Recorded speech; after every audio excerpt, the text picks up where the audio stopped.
येणाऱ्या 1-2 महिन्यामध्ये महत्त्वाचे सण उत्सव आहेत। त्यामध्ये सुरुवातीला दहीहंडी, त्यानंतर गणेशोत्सव, नंतर देवी स्थापना हे महत्त्वाचे हिंदू सण उत्सव आहेत। त्या अनुषंगाने आपण पूर्ण झोनमध्ये शांतता कमिटीची मीटिंग आपण घेतलेली आहे। प्रत्येक पोलीस स्टेशनला पोलीस मित्र आणि ह्या ज्या उत्सवाचे आयोजक मंडळ आहे यांच्याही मीटिंग आपण घेतलेल्या आहेत।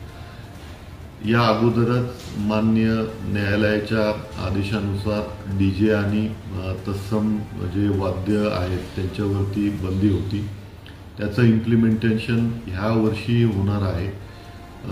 सर्व भाविकांना विनंती करण्यात येत आहे की कुणीही डीजेचा वापर करू नये आणि असं निदर्शनास आल्यानंतर उल्हासनगर झोनमध्ये आम्ही त्याच्यावरती ध्वनी प्रदूषण अधिनियम आणि इतर तत्सम कायद्याअंतर्गत कारवाई करणार आहोत। शिवाय हेही आवाहन करण्यात येत आहे की केमिकल गुलाल वापर करून बऱ्याचशा भाविकांना इजा होते, डोळ्याला किंवा स्किन एलर्जी होतात। त्यामध्येही त्यांनी जर गुलालचा वापर न करता फुलांचा वापर केला तर ते निश्चित स्वागत